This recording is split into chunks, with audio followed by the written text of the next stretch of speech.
નમસ્કાર વિદ્યાર્થી મિત્રો, ટીવાય બીએ મુખ્ય ગુજરાતીમાં આપણે પેપર નંબર 13 ભણીએ છીએ અને પેપર નંબર 13 અંતર્ગત આપણે સાહિત્યના સિદ્ધાંતો ભણવાના છે. મિત્રો, આપણે સાહિત્યના સિદ્ધાંતનું જે આપણું પેપર છે એમાં આપણે ચોથા યુનિટમાં શબ્દ શક્તિનો અભ્યાસ કરી રહ્યા છીએ અને એમાં આપણે જે બે પ્રથમ શક્તિઓ છે એટલે કે મૂળભૂત શક્તિ આપણી અવિધા અને એના પછીની જે બીજી શક્તિ છે લક્ષણા, એના વિશે અભ્યાસ કરી ગયા અને આજે આપણે આ વિડીયોમાં ત્રીજી જે શક્તિ છે અને સાહિત્યની દ્રષ્ટિએ જે મહત્ત્વની શક્તિ છે વ્યંજના શક્તિ, એની આપણે આજે વાત કરવાની છે. તમે સ્ક્રીન ઉપર કેટલાક મુદ્દાઓ જે છે એ જોઈ શકો છો. જેમાં પ્રથમ મુદ્દો છે આ વ્યંજના શક્તિ જે છે એ શબ્દની ત્રીજી શક્તિ છે અને સાહિત્યની દ્રષ્ટિએ પહેલે પણ કહ્યું એમ એનું અનોખું મહત્ત્વ છે. અભિધા અને લક્ષણાથી ભિન્ન વ્યંજના નામની શબ્દ શક્તિને પણ સાહિત્ય મીમાંસકો જે છે એ સ્વીકારે છે અને સાહિત્ય દર્પણના રચયિતા જે છે વિશ્વનાથ, એમણે વ્યંજના શક્તિની વ્યાખ્યા આપી છે અને એ વ્યાખ્યા જે છે એ આ રીતે છે કે વિરતાસ્વવિધા ધ્યાસુ યથાર્થો બોધ્યતે પરઃ સા વૃત્તિ વર્જ્ય વ્યંજના નામ શબ્દસ્યાર્થા દિકસ્યે ચ. એટલે કે અભિધા, લક્ષણા અને તાત્પર્ય વગેરે શક્તિઓ પ્રવૃત્તિને વિરમી જાય. આ બધી જ શક્તિઓ પ્રવૃત્તિને પછી વિરમી જાય ત્યાર પછી પણ કેટલીક વાર શબ્દમાંથી કે કાવ્યમાંથી કોઈ વિશિષ્ટ અર્થનો બોધ થાય છે. બરાબર, આ ત્રણેય જે શક્તિઓ કેટલાક તાત્પર્ય શક્તિનો પણ સ્વીકાર કરે છે. એટલે અભિધા આપણે તો ત્રણ શક્તિઓ ભણવાની છે, અભિધા, લક્ષણા અને વ્યંજના. એમાં અભિધા, લક્ષણા અને ત્રીજી જે શક્તિ કેટલાક જેને સ્વીકારે છે એ તાત્પર્ય શક્તિ પણ પ્રવૃત્તિને વિરમી જાય એના પછી પણ કેટલીક વાર, જો દરેક વખતે નહીં પણ કેટલીક વાર શબ્દમાંથી કે કાવ્યમાંથી કોઈ વિશિષ્ટ અર્થનો બોધ થાય છે. આ વિશિષ્ટ અર્થને શું કહેવામાં આવે છે? વ્યંગ્યાર્થ કહેવામાં આવે છે અને એનો બોધ કરાવનાર શક્તિને વ્યંજના શક્તિ કહેવામાં આવે છે. આ વિશ્વનાથ દ્વારા આપવામાં આવેલી વ્યંજના શક્તિની વ્યાખ્યા છે. એટલે અભિધા, લક્ષણાના પ્રવર્તન પછી પણ જ્યારે એવો અવકાશ એક વિશિષ્ટ અર્થ માટે રહેતો હોય અને એનો બોધ કરાવનાર જે શક્તિ છે એને વ્યંજના શક્તિ કહેવામાં આવે છે. હવે આપણે એના પછી જોઈએ એની કેટલીક વિશિષ્ટતાઓ જે છે. વ્યંજના શક્તિનું જે કાર્ય છે એ શબ્દમાંથી તેમજ અર્થમાંથી વિશિષ્ટ શક્તિ પ્રગટાવવાનું છે. જો વ્યંજના શક્તિનું કાર્ય શું છે? શબ્દમાંથી તેમજ અર્થમાંથી વિશિષ્ટ શક્તિ પ્રગટાવવાનું છે. એટલે શબ્દનો અભિધાના સ્તરે અથવા તો લક્ષણા ની દ્રષ્ટિએ પણ એને ચોક્કસ અર્થ પ્રાપ્ત થાય છે, પણ વ્યંજનામાં તો એના કરતાં પણ એને એક જુદો વિશિષ્ટ અર્થ પ્રાપ્ત થાય છે અને આ વ્યંગ્યાર્થને પ્રતીયમાન અર્થ પણ કહેવામાં આવે છે. તમે આ વસ્તુ જે છે ઉદાહરણથી તમે સમજશો તો તમને વધારે સારી રીતે સમજાશે. આપણે ઉદાહરણની વાત પછી કરીએ. એના પહેલાં આપણે જોઈએ કે વ્યંજના અભિધાની સાથે સાથે જ પ્રવૃત્ત થઈ શકે છે. એટલે વ્યંજના જે છે એ અભિધાની સાથે સાથે પ્રવૃત્ત થઈ શકે છે.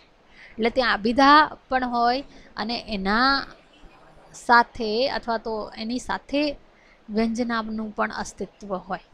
બરાબર, પછી ઉપરાંત લક્ષ્યાર્થમાંથી પણ વ્યંગ્યાર્થ સ્ફુરી શકે છે. એટલે આ બંને શક્તિઓને સાથે રાખીને વ્યંજના શક્તિ જે છે એ પ્રવૃત્ત થઈ શકે છે.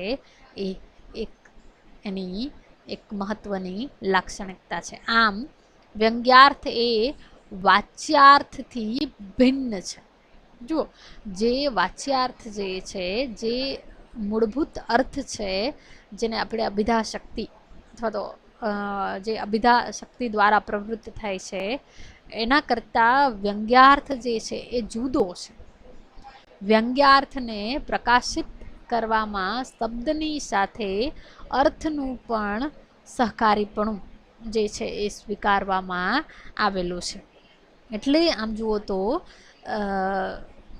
વ્યંગ્યાર્થ જે છે એ વાચ્યાર્થથી ભિન્ન ભલે હોય પણ એ એની સાથે અસ્તિત્વ ધરાવી શકે છે. અને બીજું, વ્યંગ્યાર્થને પ્રકાશિત કરવામાં શબ્દની સાથે અર્થનું પણ સહકારીપણું એટલે એનો સાથ જે છે એ સ્વીકારવામાં આવે છે. એટલે વ્યંગ્યાર્થ લેવા માટે પણ એક મહત્વની શરત છે. જેમ લક્ષણામાં શરત છે કે જ્યારે મુખ્યાર્થનો બાદ થતો હોય, તદ્યોગ હોય અથવા રૂધિ અથવા તો પ્રયોજન, આ 3 લક્ષણાની શરતો છે. એવી રીતે વ્યંગ્યાર્થ માટેની પણ એક શરત છે કે વ્યંગ્યાર્થ એટલી સહજતાથી પ્રાપ્ત થઈ શકતો નથી. એટલે વ્યંગ્યાર્થ માટે જે એક મહત્વની શરત એ છે કે શબ્દના વ્યંગ્યાર્થ પાછળ સહૃદયોની રસિકતા અથવા તો કાવ્યશાસ્ત્રનું જ્ઞાન જે છે એ આવશ્યક છે. એટલે કે સામાન્ય જે વાચક છે એને વ્યંગ્યાર્થ જે છે એ સ્ફુરી શકતો નથી. એના માટે મહત્વની સરળ છે કે એક સહૃદય ભાવકની આવશ્યકતા છે અથવા તો કાવ્યશાસ્ત્રના જ્ઞાતાની આવશ્યકતા છે, તો જ વ્યંગ્યાર્થની પ્રાપ્તિ થઈ શકે છે. એટલે આપણે જોયું કે અભિધા શક્તિ જે છે એ શબ્દના મુખ્ય અર્થનો બોધ કરાવે છે અને અભિધા શક્તિ શબ્દના મુખ્ય અર્થનો બોધ આપીને અટકી જાય છે.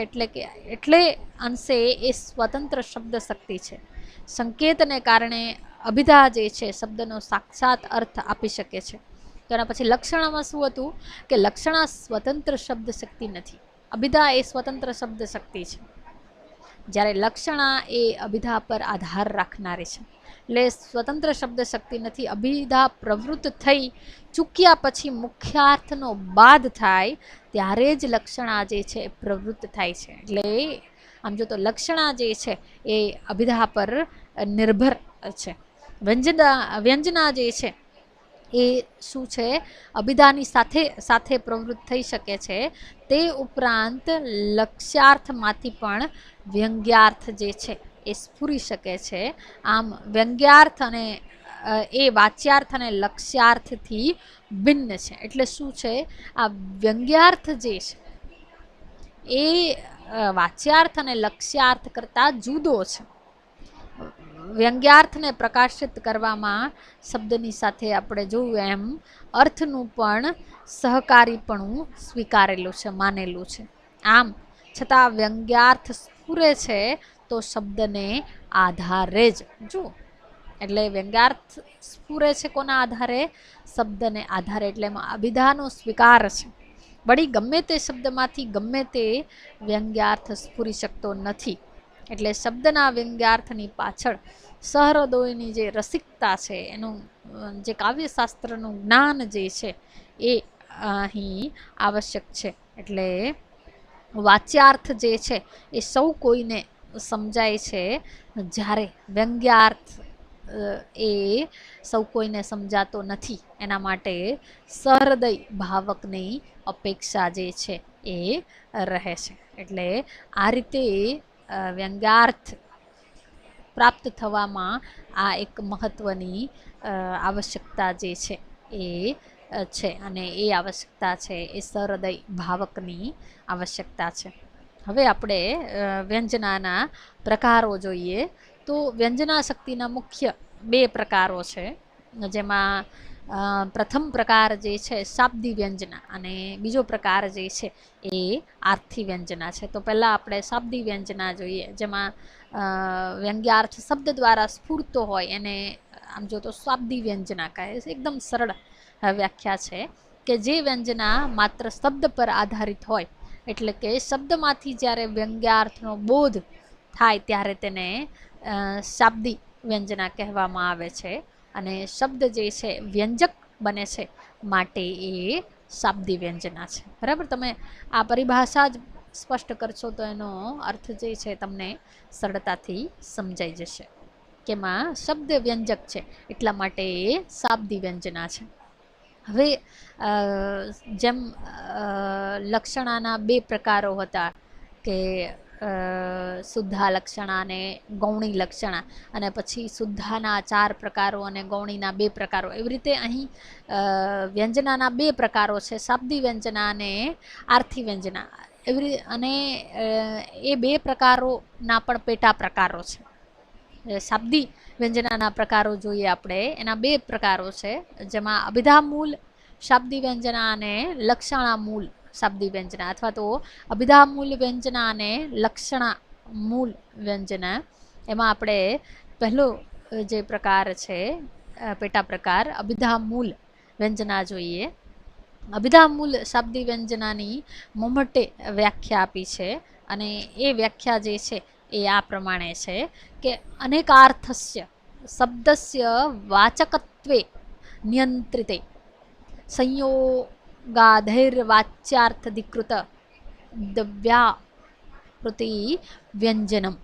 એટલે કે કોઈ એક શબ્દના અનેક અર્થ થતા હોય અને સંયોગ, સંદર્ભ વગેરેને કારણે એ અનેક અર્થોમાંથી કોઈ એક જ અર્થ નિશ્ચિત થતો હોય, એટલે કે એનું વાચકત્વ એક જ અર્થમાં નિયંત્રિત થઈ જાય અને પછી વાચ્ય નહીં એવો જે બીજો અર્થ આપણને પ્રાપ્ત થાય, ત્યારે એવા વ્યાપારને અભિધામૂલ વ્યંજના કહેવામાં આવે છે. તમે સમજો બરાબર કે કોઈ એક શબ્દના અનેક અર્થ થતા હોય અને સંયોગ, સંદર્ભ વગેરેને કારણે એ અનેક અર્થોમાંથી કોઈ એક જ અર્થ જે છે એ નિશ્ચિત થતો હોય, અને પછી વાચ્ય નહીં એવું કે જે એનો મુખ્ય અર્થ છે, જેને આપણે વાચ્ય અર્થ કહીએ છીએ, વાચ્ય નહીં એવો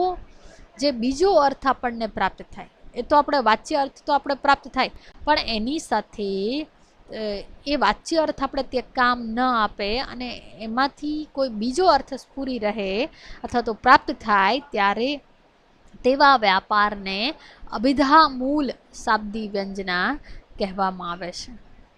હવે તમને બધાને ખબર છે કે આપણા જે ગુજરાતીમાં જે શબ્દો છે એના અનેક અર્થો થતા હોય, એક જ શબ્દના અનેક અર્થ આપણને પ્રાપ્ત થાય. ઉદાહરણો અહીં આપેલા છે. આમ તો ઘણા બધા ઉદાહરણો છે, પણ અહીં 2 ઉદાહરણો મેં મૂકેલા છે તમારી સામે. કે કર એટલે એનો બીજો અર્થ જે છે, અથવા તો કરનો અર્થ શું થાય તો હાથ થાય, એનો બીજો અર્થ થાય કિરણ, ત્રીજો અર્થ એનો સૂંઢ થાય, અને દાણ પણ થાય એટલે વેરો પણ થાય. આપણા પર કરજ ચડી ગયું હોય એને પણ કર કહેવામાં આવે છે. એટલે એક જ આ શબ્દ જે છે અનેક અર્થો આપનારો છે. તો ત્યારે આપણે આ 4માંથી કયો અર્થ લેવો, એના માટે એ વાક્ય જે છે એ ચોક્કસ એને નિયંત્રિત કરે છે. બરાબર? એટલે આ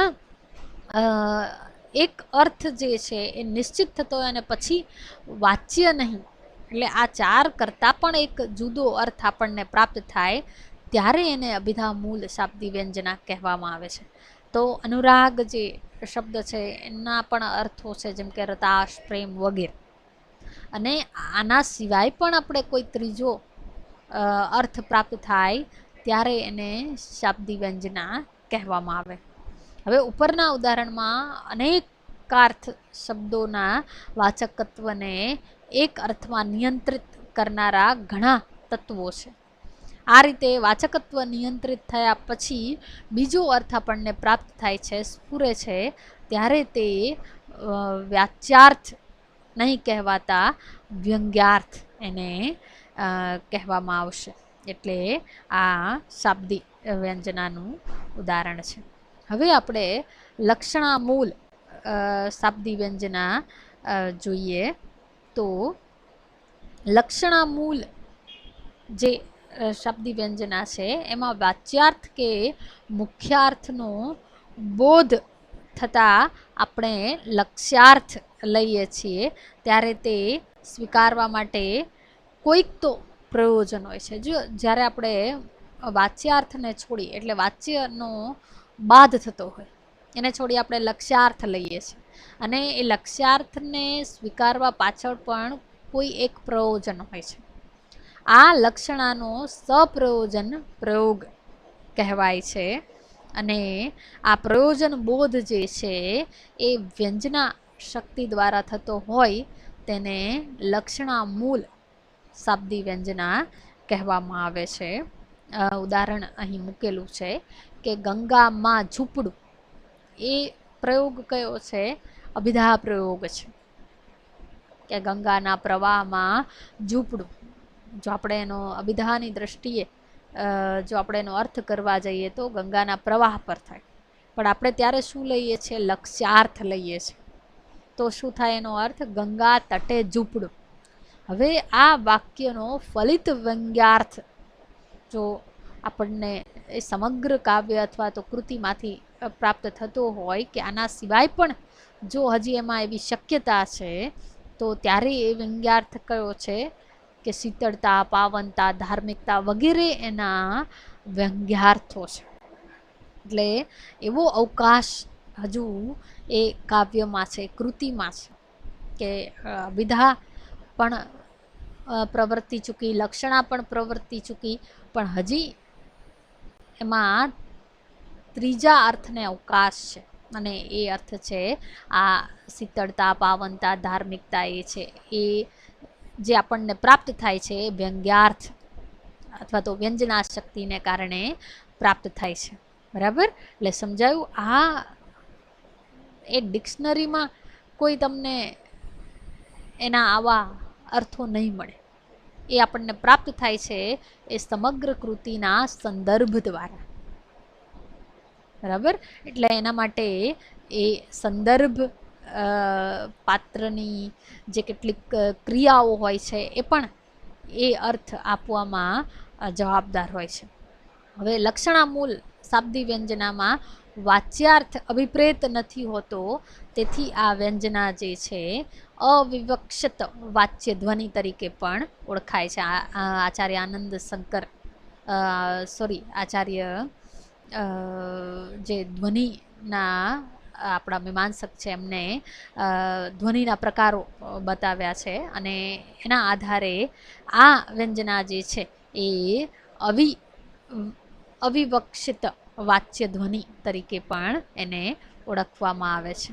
હવે એના પછી આપણે જે વ્યંજનાનો બીજો પ્રકાર છે, અત્યાર સુધી આપણે પ્રથમ પ્રકાર જે છે શાબ્દી વ્યંજનાની વાત કરી, એના જે પેટા પ્રકારો છે એની વાત કરી. હવે આપણે એના પછીનો જે બીજો પ્રકાર છે વ્યંજનાનો, આર્થી વ્યંજના, એના વિશે આપણે વાત કરીએ. તો જે વ્યંજના અમુક શબ્દ પર આધાર ન રાખતા, જો અહીં અર્થનું મહત્વ છે, અહીં આધાર જે છે વ્યંગ્યાર્થ માટે એ શબ્દ નહીં પણ અર્થ છે. એટલે એ શબ્દ પર આધાર ન રાખતા અર્થ પર જ આધારિત હોય છે, તેને આર્થી વ્યંજના કહેવામાં આવે છે. માટે અહીં અર્થ જે છે વ્યંજક છે. શાબ્દી વ્યંજનામાં શું હતું? શબ્દ વ્યંજક હતો, પણ અહીં શું છે? અર્થ વ્યંજક છે. એટલે આચાર્ય મમ્મટ કહે છે તેમ બોલનાર વ્યક્તિ અથવા તો ઉદ્દિષ્ટ વ્યક્તિ, જેને ઉદ્દેશીને વાક્ય કહેવાયું હોય, એ ઉદ્દિષ્ટ વ્યક્તિ કાકુ, વાક્ય, દેશ, કાળ, સંદર્ભ, બીજાની સન્નિધિ, પછી પ્રસ્તાવ, વાચ્યાર્થનું વૈશિષ્ટ્ય વગેરેને આના માટે જવાબદાર ગણાવે છે. અને આર્થી વ્યંજના વખતે ઉપરયુક્ત જે આપણે સંદર્ભો ગણાવ્યા અથવા તો એના જે કારણો ગણાવ્યા એ 9માંથી ક્યારેક એક કરતાં વધારે સંયોગો એક સાથે કામ કરતા હોય અથવા તો હાવભાવની વિશિષ્ટતાથી વ્યંગ્યાર્થ પ્રગટ થતો હોય છે. એટલે વ્યંગ્યાર્થને પ્રગટ કરનારા આ 9 પરિબળો છે. એટલે હાવભાવની વિશિષ્ટતાને કારણે પણ વ્યંગ્યાર્થ જે છે એ પ્રગટ થઈ શકે છે. એનું ઉદાહરણ આપેલું છે કુમાર સંભવમ, જે કાલિદાસનું કાવ્ય છે એમાંથી આ યુક્તિ લેવામાં આવી છે.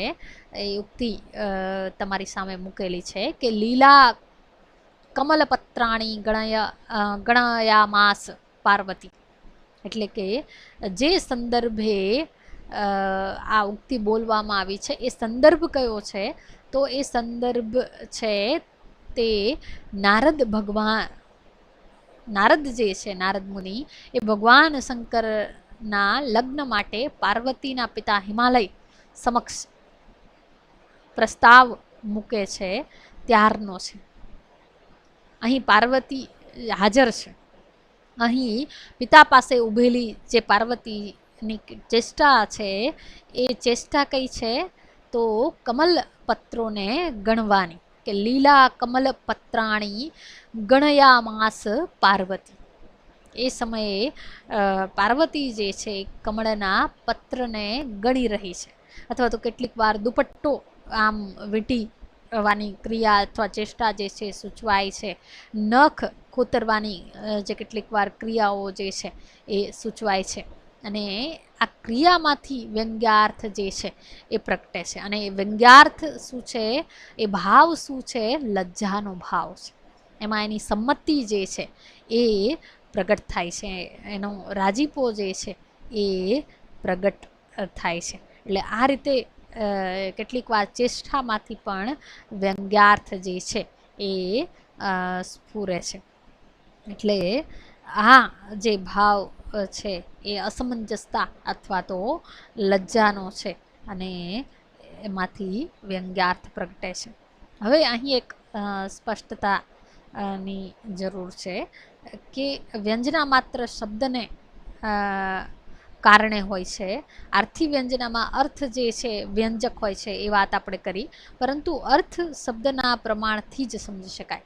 જુઓ, અર્થને કોનો આધાર લેવો પડે છે, શબ્દનો. એટલે અર્થ જે છે એ શબ્દના પ્રમાણથી જ સમજી શકાય. અર્થ પોતે જે છે એ શબ્દ પર જ આધાર રાખે છે, એ વાત આપણે યાદ રાખવાની છે.